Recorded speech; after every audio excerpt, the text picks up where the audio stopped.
Μεγάλη αξία έχει η ανθρώπινη θέληση, η θέληση του ανθρώπου όταν στη ζωή υπομένει δοκιμασίες, κακοποιήσεις από τη συνύπαρξη, τα υπομένει με αγάπη, όχι δουλικά, με βάθος σεβασμού και όχι από αδυναμία.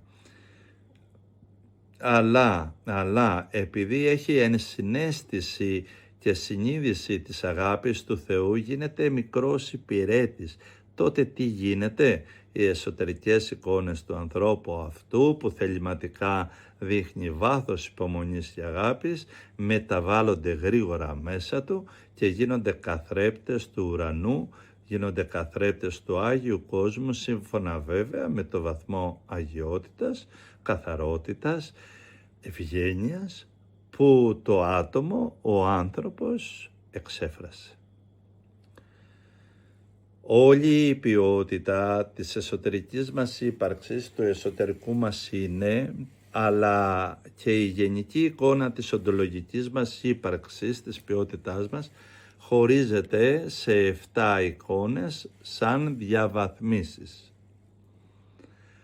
Όλες οι ενέργειες που εκφράσαμε στην εδώ ζωή μας, εσωτερικές και εξωτερικές, είτε αυτές είναι καλές, είτε κακές, είτε ανάμεικτες, όποια ποιότητα η ουσία κι αν είναι, συγκεντρώνονται σε ένα μέρος μέσα στην ψυχή μας, στη δική μας ψυχή ή μάλλον στο καθενός την ψυχή, και αυτό το μέρος ο Χριστός το ονομάζει μονή. Είναι δηλαδή τόπος διαμονής, ένας πνευματικός χώρος υψηλής ασφάλειας, φυλάσσεται από Θεία Όντα και πλάσματα, που εκεί συγκεντρώνονται όλες οι ενέργειες, οι πνευματικές ενέργειες που εμείς βιώσαμε εσωτερικά και εξωτερικά στο χρόνο της εδώ ζωής μας. Κάθε μας ενέργεια, καλή και κακή, φεύγει αυτή η ενέργεια όταν την εργαστούμε ή κάνουμε ό,τι θέλουμε και μπαίνει στο βάθος της ψυχής μας, σε αυτό το χώρο που λέγεται μονή. Η ψυχή μας, βγαίνοντας από το σώμα, εισέρχεται μέσα στο χώρο αυτό που βρίσκονται συγκεντρωμένες οι ενέργειες που εκφράσαμε σε όλο τον χρόνο της εδώ ζωής μας. Ο χώρος αυτός ανήκει σε μία από τις 7 κύριες εικόνες που θα μελετήσουμε πιο κάτω, που συνθέτουν την ποιότητα του εσωτερικού μας ανθρώπου. Αυτή η εικόνα την αποκαλώ συμπαντικό συλλέκτη, βάση της οποίας, του οποίου μάλλον πλάθεται όλο το είναι μας. Στην εικόνα αυτή ενυπάρχει όλη η δύναμη του γίγνεσθε. Γι' αυτό ο άνθρωπος όταν εκφράζει κακίες, σε βάθος χρόνου θα είναι ο ίδιος κακός. Όταν εκφράζει αγαθοσύνη και ιερότητα, σε βάθος χρόνου θα είναι το μέρος το ικανόν του καλού που εξέφρασε. Αυτός ο χώρος που συγκεντρώνονται όλες οι ψυχές μας, οι ενέργειες στην ψυχή μας, δεν σταματάει όμως τον χρόνο της εδώ ζωής μας. Όταν η ψυχή βγει από το σώμα, εισέρχεται όλοι μέσα στις ενέργειες που εκφράσαμε της εδώ ζωής μας και η ψυχή αυτοκλειδώνεται, παίρνει την μορφή των ενεργειών μας. Στο σύνολό τους οι εσωτερικές μας εικόνες, έχουν μέσα τους τη δύναμη της υλοποίησης σε ό,τι αφορά το είναι μας, χωρίς όμως αυτή η δύναμη να μπορεί να προσβάλλει τους θεϊκούς λόγους και το μέρος και τη δύναμη των μεταβολών.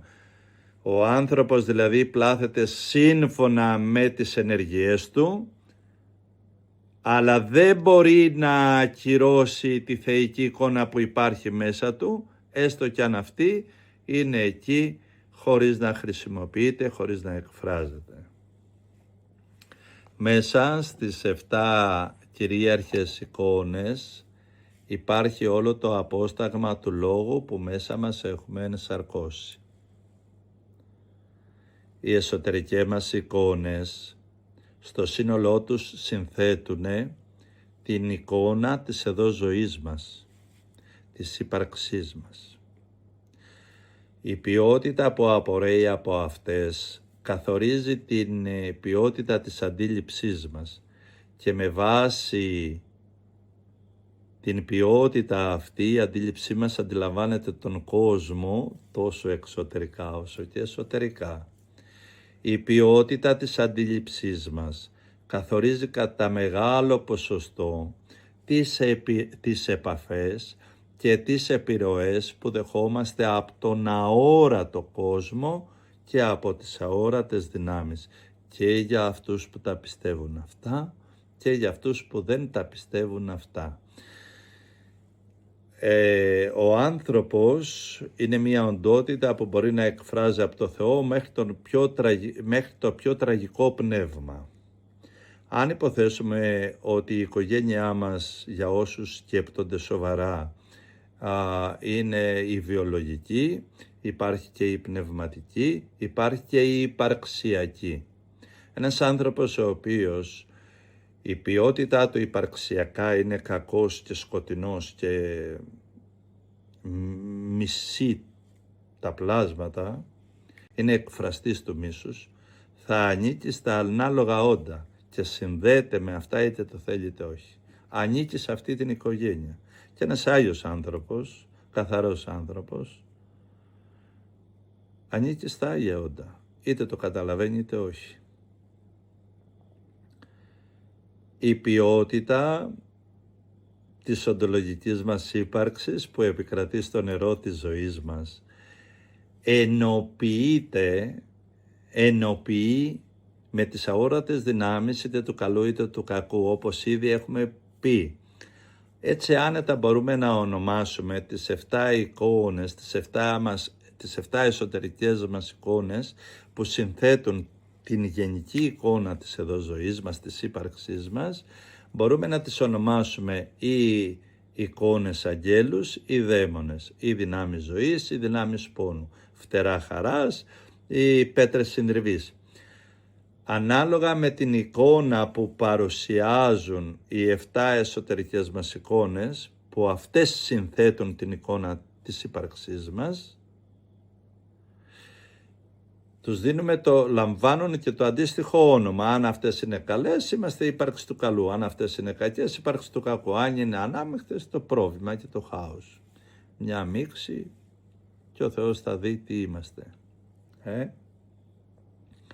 Στην γενική εικόνα που διαμορφώνεται από το σύνολο των 7 εσωτερικών εικόνων, έχουμε το πνεύμα του ανθρώπου, έχουμε την ποιότητα του ανθρώπου, όπως τα έχει διαμορφώσει ο κάθε άνθρωπος μέσα του. Και έτσι, ενώ το ανθρώπινο πνεύμα είναι ένα, διαπιστώνουμε ότι πάνω στην ανθρώπινη ύπαρξη σχηματίζονται συχνά πλήθος διαφορετικών πνευμάτων, αναλόγως στην ποιότητα που ο κάθε άνθρωπος έχει μέσα του.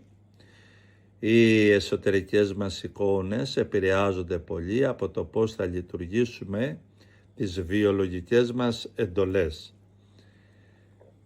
Τις εντολές αυτές που ανήκουν στον άνθρωπο της αντίστασης. Γι' αυτό έχω ένα τεράστιο κεφάλαιο που μιλάω πως ο άνθρωπος κινείται πολλές φορές εχμάλωτος ή ελεύθερος μέσα στις δυνάμεις της επιβίωσης. Διότι μέσα από τις δυνάμεις της επιβίωσης πολλές φορές οι άνθρωποι εχμαλωτίζουν ανθρώπους.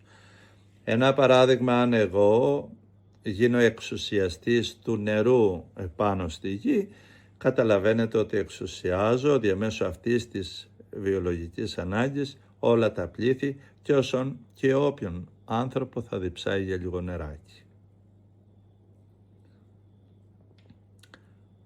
Όταν λειτουργούμε τις εντολές μέσα μας στην φυσική διάσταση, στο νου του σώματός μας, τότε τι συμβαίνει? Οι εσωτερικές μας εικόνες δίνουν όλη τη δύναμη της αντίληψής μας να καταλαβαίνει και να αντιλαμβάνεται τη ζωή μέσα στους φυσικούς νόμους της ύλης. Έτσι η ανθρώπινη ολότητα υποτάσσεται, δονοποιείται μέσα στον φυσικό κόσμο. Ο άνθρωπος καταλαβαίνει, ζει σαν βιολογικό, ζει χαμηλά, πολύ πολύ χαμηλά αυτά. Και για να μην απορρίσει κανείς άνθρωπος, ένας άνθρωπος που ζει, θα πω ένα παράδειγμα, που ζει στον φυσικό κόσμο κυριαρχείται από την ανάγκη του φάγομεν, πίωμεν και να έχω, να κατακτώ. Ένας Άγιος δεν υπακούει αυτούς τους νόμους από μέσα του, δεν δέχεται απειλή μήπως πεθάνω από την πείνα, να πεθάνω και μια χαρά θα είμαι. Δεν απειλείται από την περιφρόνηση, αν το περιφρονήσουν, καλά κάνουν και με περιφρονούν. Αυτό έλειπε να με αγαπάνε. Και αν με αγαπάνε είναι δώρο τεράστιο, είναι δώρο και του ανθρώπου και του Θεού και φτάνω να πω στο καλό βρήκανε και αγαπάνε. Βλέπετε πόσο αλλάζουν οι δυνάμεις. Όταν λειτουργούμε λοιπόν με βάση τις εικόνες που συνθέτουν την εικόνα της ζωής μέσα μας, την ύπαρξή μας, στην παραφύση ενέργειά τους, τότε οι εσωτερικές εικόνες μέσα μας μολύνονται υπερβολικά. Λειτουργούν εναντίον μας σαν δαίμονες και αναγκάζουν τη δύναμη της αντίληψης να αντιλαμβάνεται παραμορφωμένα και αφύσικα τον κόσμο και τη ζωή. Έτσι όλη η ανθρώπινη ύπαρξη, η ολότητά μας εχμαλωτίζεται, διαστρέφεται και γίνεται εχθρός μας, εχθρός της ζωής. Και ο άνθρωπος συλλαμβάνεται και νομίζει ότι τη ζωή ότι είναι αυτή, μέσα στα πάθη, μέσα στην τραχύτητα, μέσα στην αντιπαλότητα. Στην καλύτερη περίπτωση, γιατί υπάρχουν και χειρότερα πράγματα, αν βυθιστεί ο άνθρωπος σε τέτοιες καταστάσεις, μπορεί να βρεθεί πολύ πολύ μακριά. Όταν λειτουργούμε όταν οι εντολές των εσωτερικών μας εικόνων λειτουργούν στην πνευματική διάσταση, τότε όλες οι εσωτερικές μας εικόνες εσωτερικά λειτουργούν σαν καθαροί καθρέπτες, σαν άγγελοι φωτός, λειτουργούν δυναμικά και λεπτύνουν τη δύναμη της ανθρώπινης αντίληψης και καθιστούν τον άνθρωπο καθαρό, φωτισμένο. Έτσι, η ανθρώπινη ολότητα, η ύπαρξη του ανθρώπου προετοιμάζεται κατάλληλα, το τονίζω πάντα, προετοιμάζεται, φτάνει στο μέτρο του δυνατού της ανθρώπινης, όσο μπορεί η ανθρώπινη ύπαρξη να εκφράσει αρετή, και εκεί δέχεται το Θείο Πνεύμα μέσα της και τότε εκφράζεται η θεϊκή εικόνα της ανθρώπινης ψυχής. Όταν αυτό συμβαίνει και καθαρός ο άνθρωπος έλκει μέσα του το Θείο Πνεύμα, εμφανίζεται η θεϊκή εικόνα και ο άνθρωπος υπάρχει ωραία στο σκοπό που ο Θεός τον δημιούργησε, απαλλαγμένος από κάθε απειλή και απαλλαγμένος από κάθε ανάγκη απειλής. Δηλαδή ούτε απειλείται ούτε απειλεί. Βιώνει μια αληθινή ελευθερία. Να σας το πω πιο τολμηρά. Από τον εδώ χρόνο της ζωής βιώνει την θεϊκή αγάπη που υπερβαίνει τα ανθρώπινα όρια και ο άνθρωπος είναι τόσο χαρούμενος και γι' αυτό κατανοεί και γνωρίζει την θεότητα του Χριστού αστραπιά και γρήγορα. Επανέρχομαι λοιπόν, ναι, παραδέχομαι είναι δύναμη να μπορείς να αντιμετωπίσεις τα γεγονότα της ζωής σου με πνευματικό τρόπο, με ανώτερο τρόπο. Αν όμως δεν έχεις τις κατάλληλες εσωτερικές εικόνες μέσα σου, πώς αυτό να γίνει? Αν οι εικόνες μέσα σου είναι εικόνες τραχύτητας, είναι δυνατόν να εκφράσεις ανώτερη διάσταση? Ασφαλώς δεν θα συμβεί, δεν θα μπορείς να το κατορθώσεις, δεν θα μπορείς να το πετύχεις. Ακόμα κι αν μέσα σου κάτι μέσα σου θέλει, δεν θα μπορεί να το υπηρετήσει το ανώτερο. Έρχομαι τώρα σε ένα σοβαρό κεφάλαιο. Μέσα στην ανθρωπότητα, με τόσο πλήθος Αγίων που πέρασαν από τον πλανήτη μας, από την γη και η ιστορία, έγραψε μεγάλα πνεύματα, αποκάλυψε μεγάλα πνεύματα, καρπούς τέλειους του ανθρώπου. Με τόσο πλήθος Αγίων λοιπόν που πέρασαν από τη γη, το ότι ο κόσμος παραμένει ακόμα σε βαρύ επίπεδο και ο πλανήτης έχει βαριά ατμόσφαιρα και παραμένει κακός, μαρτυρά έλλειψη ορθής αυτοεκτίμησης, πλάγιασμα της ζωής των ανθρώπων με δυνάμεις εχθρικές της ψυχής τους. Πολλοί άνθρωποι παγκοσμίως ένεκα της κακής τους παιδείας ζουν ως εχθροί της ψυχής τους, με πρώτα τους ενδιαφέροντα πράγματα, τα οποία νεκρώνουν την ιερότητα της δικής τους ψυχής.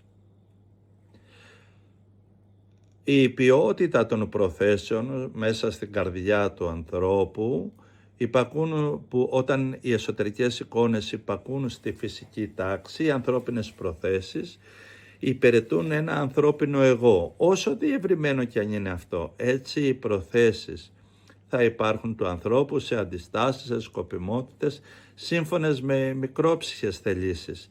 Θα ζει ο άνθρωπος σε ύποπτες θελήσεις.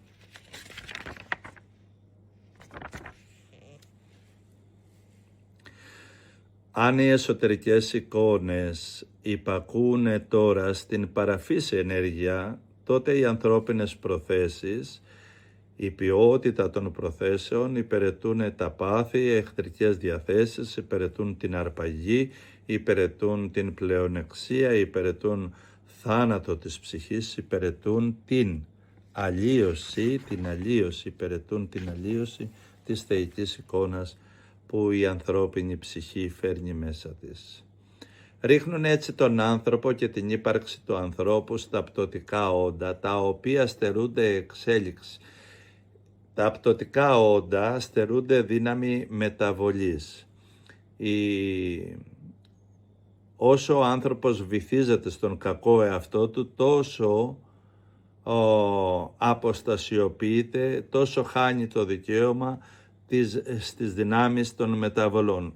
Βέβαια, για να μην κάποιος το θεωρήσει όπως είναι πραγματικά τρομακτικό, να μην δειλιάσει κανένας, διότι στην αλήθειά του, όσο ο άνθρωπος αναπνέει σε αυτή εδώ τη ζωή, όσο τραγικός και κακός και αν υπήρξε, δύναται με υπαρξιακή μετάνοια, δύναται πραγματικά να λυτρωθεί και να ελευθερωθεί και να βιώσει τον παράδεισο σε ρηπείο οφθαλμού.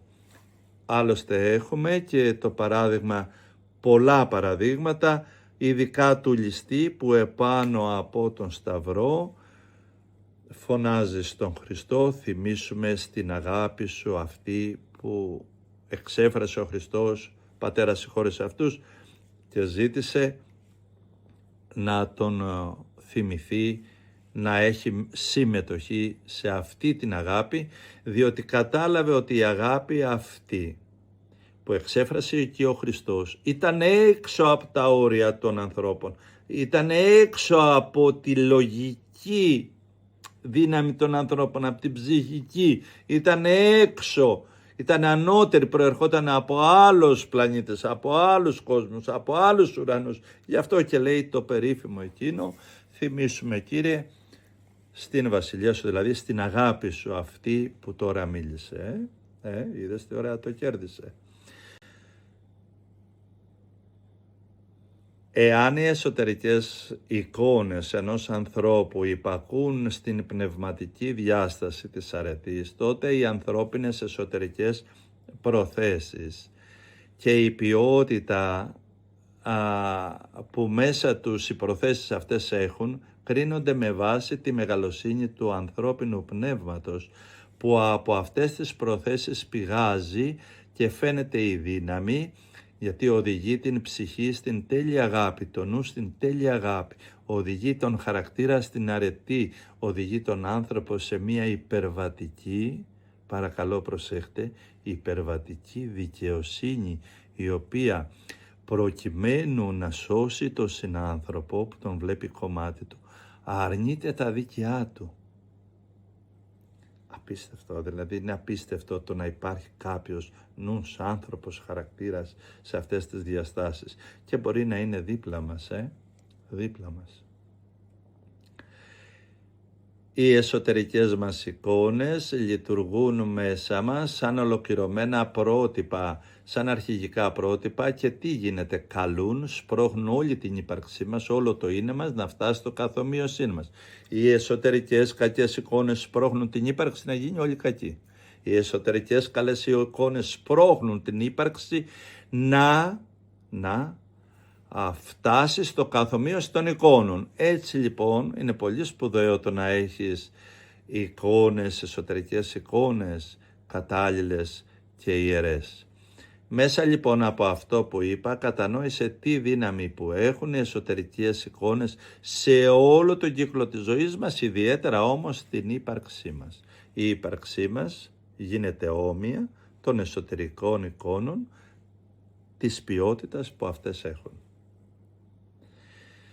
Μέσα στην κάθε ανθρώπινη ψυχή υπάρχει, είπαμε, πρώτη η θεϊκή εικόνα, στην οποία εν δυνάμει υπάρχει όλος ο άνθρωπος. Ο πλασμένος άνθρωπος από το Θεό, ο ζωντανός άνθρωπος, ο υπηρέτης της ζωής. Σύμφωνα με τους θεϊκούς λόγους που ο Θεός, ο δημιουργός της εικόνας αυτής έβαλε μέσα του. Την εικόνα αυτή την ονομάζουμε στολή της ψυχής. Θα ήθελα εδώ, όσοι είναι πραγματικά καλοί ακροατές και έχουν δυνατό μυαλό, να προσέξουν αυτή την λεπτή σημείωση που θα δώσω. Πολλοί άνθρωποι που δεν έχουν δει ή δεν έχουν κατανοήσει, δεν έχουν γνωρίσει τίποτε από τη θεϊκή εικόνα μέσα της ψυχής τους, πιστεύουν ότι η ψυχή είναι ασχημάτιστη. Αυτό είναι τραγικό λάθος, γιατί η θεϊκή εικόνα που υπάρχει μέσα μας, υπάρχει ολόκληρος ο άνθρωπος, ολόκληρο το πρόσωπο. Ο άνθρωπος είναι πρόσωπο, τέλεια δηλαδή, μοναδικότητα, που ο Θεός ο ίδιος ο δημιουργός του χάρισε.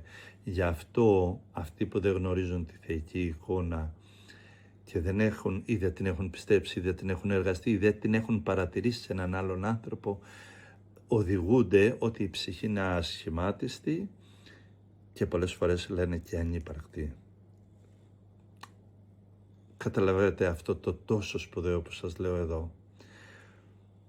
Δεύτερη εικόνα, είπαμε, μέσα στον άνθρωπο είναι η προγενετική εικόνα. Είναι ο προγενετικός δηλαδή λόγος, είναι η γενετική πληροφορία, τόσο βιολογική όσο και πνευματική, στην οποία ενυπάρχουν όλα τα πρότυπα πατρός και μητρός και των προγόνων μας μέσα στη δική μας ύπαρξη.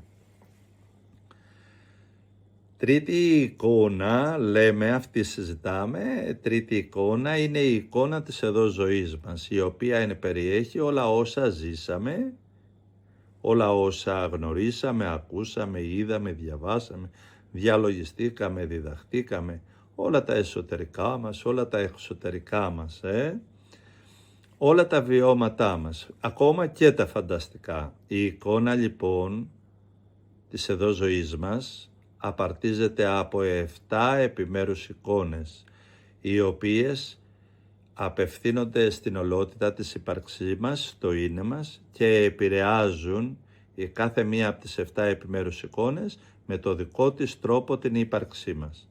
Συνήθως η εικόνα αυτή, η εικόνα της εδώ ζωής μας, κυβερνά και κατευθύνει τη ζωή μας. Συνήθως. Στο σύνολο της εικόνας της εδώ ζωής μας είναι το απόσταγμα της εσωτερικής ποιότητας του είναι μας. Γι' αυτό και προηγουμένως είπα ότι κυβερνά και κατευθύνει τη ζωή μας. Μελετώντας λοιπόν την εικόνα της εδώ ζωής μας και τις 7 επιμέρους εικόνες, στην πραγματικότητα γνωρίζουμε τι ποιότητα κυριαρχεί στο νερό της ύπαρξής μας. Τι ανθρώπινα πλάσματα είμαστε. Ποιοι πραγματικά είμαστε. Γνωρίζουμε τι σπέρμα είμαστε εμείς οι ίδιοι. Όλες οι εσωτερικές μας εικόνες είναι το απάβγασμα του λόγου που έχουμε μέσα μας ενσαρκώσει. Εσκεμμένη επανάληψη. Όλες οι εσωτερικές μας εικόνες είναι το απάβγασμα, η πυκνότητα του λόγου που μέσα μας έχουμε ενσαρκώσει. Στο ερώτημα που γεννάται, ποια από τις 3 εικόνες είναι εκείνη που θα κυριαρχήσει στη ζωή του καθενός μας? Η θεϊκή εικόνα, η προγενετική εικόνα ή η εικόνα της εδώ ζωής μας?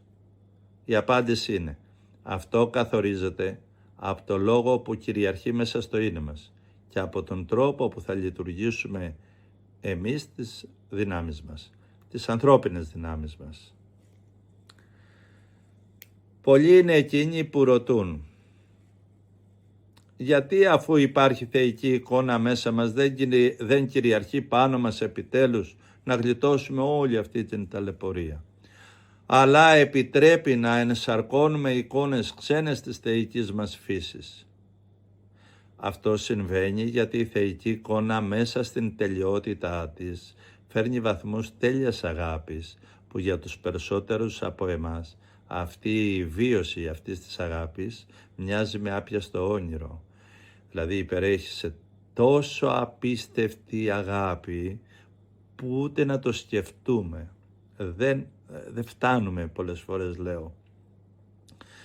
Στην θεϊκή λοιπόν εικόνα ο θεϊκός λόγος απευθύνεται και μιλάει στην ανθρώπινη ολότητα λέγοντας, γίνεστε όμοιοι με τους λόγους που μέσα σας είναι.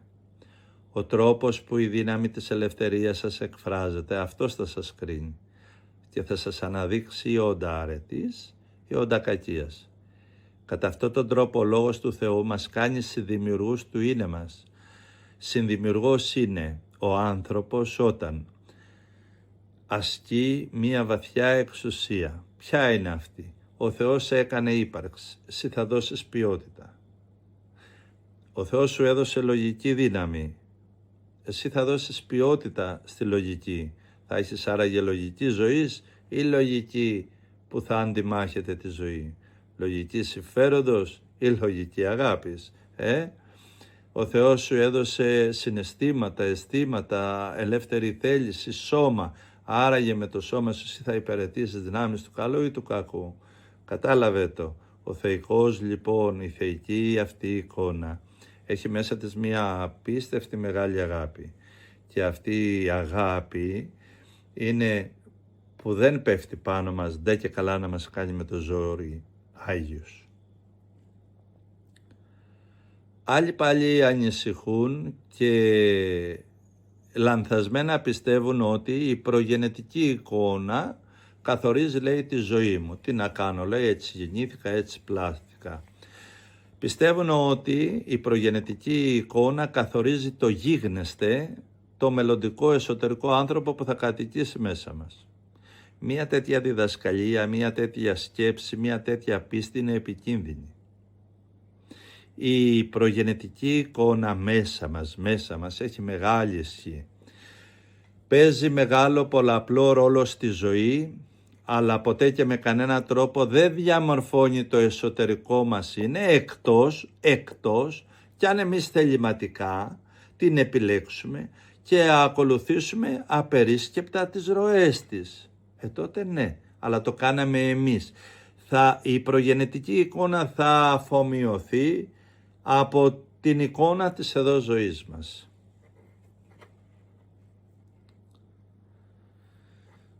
Μεγάλη ευκαιρία δίνει ο λόγος που εδώ μελετάμε να αναφερθώ στο τόσο πολυσυζητημένο θέμα του προπατορικού αμαρτήματος.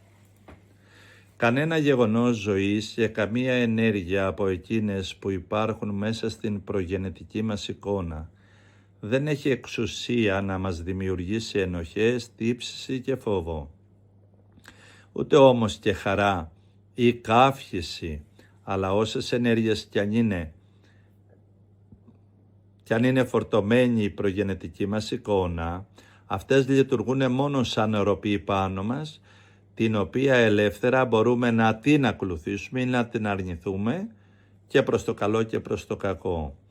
Η προγενετική μας εικόνα μέσα μας συνήθως ζει στον άνθρωπο που δεν ασκείται καθόλου πνευματικά.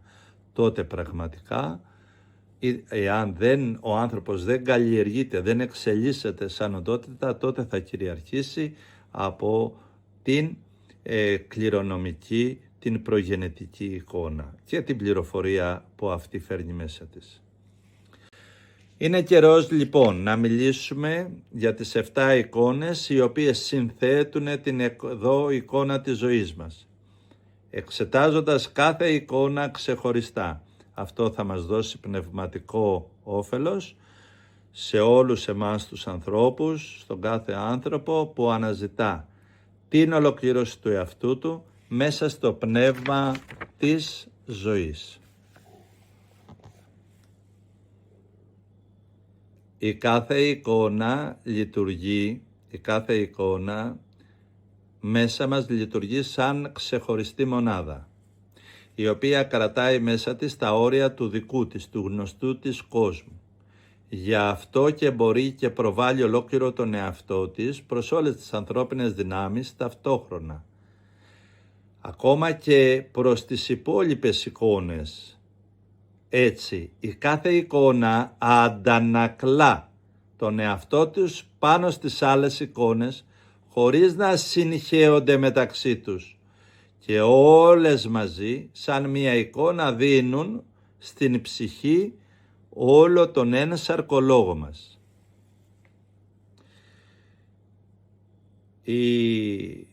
Η ομιλία αυτή, τα θέματα αυτά που εδώ δίνω στους ακροατές και στους μελετητές και στους ανθρώπους που συμβεί να ακούσουν και να μελετήσουν τους λόγους μου, είναι μια απίστευτη και θεϊκή και ανώτερη και ωραία και ανθρώπινη, με όλα τα υπέρ της πνευματικής αναγέννησης, διδασκαλία, λόγος, ο οποίος είναι ωφέλιμος για κάθε άνθρωπο, ανεξαρτήτου ηλικίας, θρησκείας, φιλοσοφίας, αλλά απαιτεί μάθηση, απαιτεί μελέτη, απαιτεί ενδιαφέρον για να μπορέσει ελεύθερα ο άνθρωπος να αφομοιώσει αυτούς τους λόγους. Γιατί πολλοί άνθρωποι με παίρνουν και μου λένε, αχ κύριε Παναγιώτη, με λένε και κύριο, αχ κύριε Παναγιώτη, λέει, τι ωραία αυτά που λες, αλλά να τα ξεχνάω, ακούω μία, ακούω δύο, μου αρέσουν πάρα πολύ, η ενέργειά τους, ναι. Μα θέλει χρόνο, θέλει αφομοίωση, θέλει καλό ενδιαφέρον και δεν είναι τίποτα, είναι πολύ απλά. Η κάθε εικόνα μέσα μας είναι σαν ένα δέντρο που τρέφει και τρέφει την ύπαρξή μας, την τρέφει, και ταυτόχρονα η ίδια εικόνα τρέφεται από την ύπαρξή μας, από τους καρπούς της. Γι' αυτό όλες οι εσωτερικές εικόνες καθιστούν τον άνθρωπο άλλοτε σαν έρημο και άλλοτε σαν κάμπο, αφού η ίδια ύπαρξή μας ακολουθεί την πνοή των εικόνων. Αν οι εικόνες μέσα μας είναι εικόνες χαοτικές, η ύπαρξη, το δέντρο μας θα είναι χαοτικό. Αυτό λέω. Αν οι εικόνες μέσα μας, οι 7 αυτές εικόνες που συνθέτουν την εικόνα της εδώ ζωής μας, αν είναι εικόνες καλές και εικόνες αγάπης και ανθρωπιάς και ούτω καθεξής, αν έχουν προσεκτικά στηθεί, μελετηθεί, όλη η ύπαρξή μας θα είναι δέντρο που θα είναι, όπως λέει ο μεγάλος προφήτης στον πρώτο του ψαλμό, στην πρώτη προσευχή του, θα είναι σαν δέντρο αϊθαλές, ωραίο, μεγάλο, υγιές δέντρο, το οποίο θα δίνει τον καρπό του στον κατάλληλο καιρό στην ύπαρξή μας. Και έτσι η μία εικόνα βλέπει μέσα στις άλλες και όλες μαζί συνθέτουν την υπαρξιακή μας ποιότητα. Οι καλές εικόνες λειτουργούν μέσα μας ευγενικά. Είναι και δεν πιέζουν ποτέ να τις ακολουθήσουμε, δεν πιέζουν ποτέ να τις πραγματώσουμε. Το καλό μέσα μας δεν μας αναγκάζει. Αυτό είναι αδυναμία του καλού, αλλά αυτή του η αδυναμία αποδεικνύεται θεϊκή του υπόσταση. Αποδεικνύεται η ελευθερία υψηλή και ανώτερη. Γιατί σε αντίθεση με τις κακές εικόνες, οι οποίες μας πιέζουν με πολλούς τρόπους, κερδίζοντας τις πράξεις μας, πιέζοντας τις σκέψεις μας, το κακό και η οργή και το σκοτάδι μέσα μας κατασπαράζει, δεν μας ρωτάει όπως το καλό που βρίσκεται δίπλα μας πάντα είναι δίπλα μας το καλό και περιμένει από εμάς να γίνουμε εμείς υπερέτες, και αφού γίνουμε εμείς υπερέτες, τότε και εκείνο με τη σειρά του έχει την εξουσία να μας υπερασπιστεί. Γι' αυτό καταθέτουμε τον εαυτό μας στο καλό. Όταν ένας άνθρωπος καταθέσει τον εαυτό του στις δυνάμεις του Χριστού, τι συμβαίνει? Έχει την εξουσία ο Χριστός να πει θα σε πάρω, θα σε υπερασπίσω. Γιατί συμβαίνει αυτό? Γιατί δίνεις χώρο, ανοίγεις. Όχι ότι δεν έχει τη δύναμη ο Θεός να επέβει όποτε θέλει και όπως θέλει, το έχει. Αλλά όταν εσύ με αγαπάς, εμένα τον Παναγιώτη, τον οποιονδήποτε, έχω την εξουσία πάνω σου να μιλήσω, να γράψω, να ζήσουμε μαζί, να σε υπερασπιστώ και καμιά φορά να πω αυτόν μη τον αγγίζεται, είναι δικός μου. Λέω και ελπίζω να κατανοείτε ότι αυτά τα λέω ώστε ο άνθρωπος αναλόγως με το που δίνει τον εαυτό του, ειδικά οι δυνάμεις του καλού παίρνουν εξουσία, θα ενεργήσουν όταν εσύ δώσεις τον εαυτό σου και πόσο θα σε βοηθήσουν, αναλόγως με το πόσο δίνεσαι, τόσο και αυτές θα εργαστούν μέσα σου, πάνω σου, στο κάθε μέρα της ζωής σου. Η εικόνα των εσωτερικών εικόνων που ο κάθε άνθρωπος έχει μέσα του καθορίζει ποιες από τις ανθρώπινες δυνάμεις του θα είναι γνωστές και ποιες άγνωστες. Και αυτό το τόσο σπουδαίο συμβαίνει γιατί οι εσωτερικές μας εικόνες είναι λογικές δυνάμεις της ψυχής. Γνωρίζουν τον εαυτό τους ή τον αγνοούν τον εαυτό τους σύμφωνα με την ποιότητα του λόγου και την επίγνωση που διαθέτει ο άνθρωπος για όλα όσα εργάζεται ο λόγος στη ζωή του, στην ύπαρξή του. Όταν ο λόγος μέσα στο νου και στην καρδιά του κάθε ανθρώπου είναι πονηρός, τότε ο άνθρωπος δεν θα μπορεί να γνωρίσει τις πονηρές διαδικασίες του λόγου του. Όταν ο λόγος είναι αγνός και απαλλαγμένος από σκοτάδια, τότε ο άνθρωπος γίνεται όλος θεϊκός, γιατί ο λόγος ο καλός, ο λόγος ο αγνός του επιτρέπει να βλέπει τι εργάζεται εντός του στην ύπαρξή του, ο λόγος που δημιουργεί διάβγεια, που γεννά την πίστη στην ανεξικακία, που γεννά τον χαρακτήρα εκείνον που είναι δοκιμασμένος, σφυριλατημένος και θεληματικά τοποθετημένος στην αρετή. Άρα λοιπόν όλα όσα είπαμε εδώ δεν τίθεται θέμα μιας ηθικής κουλτούρας ή μιας φιλοσοφικής κατάστασης ή σκέψεις ωραίες. Τι είναι? Κάτι πολύ δυνατότερο. Είναι υπαρξιακή τοποθέτηση. Άνθρωπέ μου, όταν το παιδί σου είναι παιδί καλό, δεν είναι φαντασία αυτό ούτε φιλοσοφία.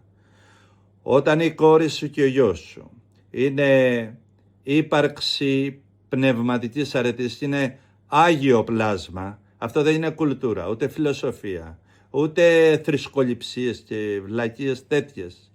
Είναι πραγματικότητα, είναι ύπαρξη που φέρνει το φως της ζωής εδώ.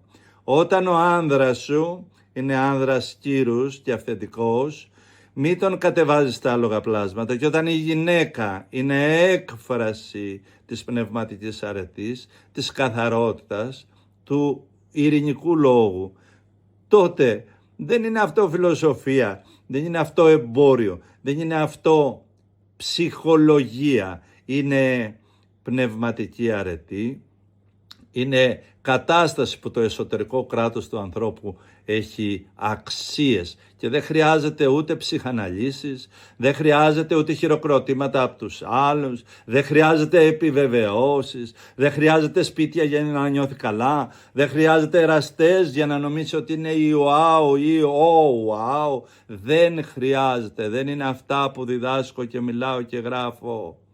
Δεν είναι, άνθρωπέ μου, φιλοσοφία και λόγια, και να είναι όταν εσύ είσαι καθαρός και αγνός, πραγματικότητα. Είναι ζωή, είναι δύναμη.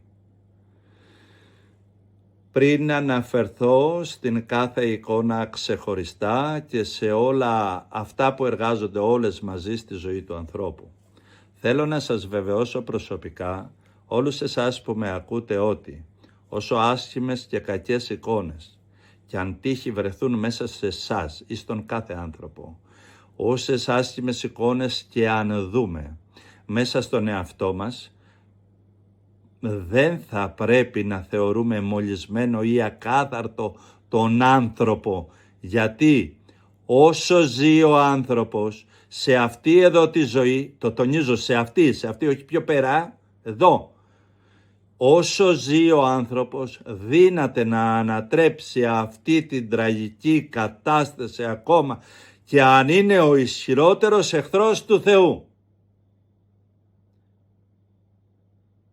Και σε αυτό εκφράζεται υπέροχα ο Χριστός που είπε ότι τον ήλιον αυτό ανατέλει επί πονηρούς και αγαθούς. Δηλαδή το δικαίωμα στην συμμετοχή της ζωής το έχουν όλοι. Εννοείται όμως ότι όταν ο άνθρωπος είναι υπό τη σκιά, υπό την αιχμαλωσία των πονηρών δυνάμεων του εαυτού του και του αόρατου κόσμου ακόμα, εν δυνάμει μετανοίας, εισέρχεται στην χαρά της ζωής. Ευχαριστώ όλους εσάς που με ακούσατε. Παρακαλώ να ασκήσετε πραγματική μελέτη σε αυτά που ακούτε. Σας ευχαριστώ. Να έχετε ειρήνη στο πνεύμα σας, ειρήνη σε όλα όσα αγαπάει το πνεύμα της ζωής μέσα σας. Καλή συνέχεια.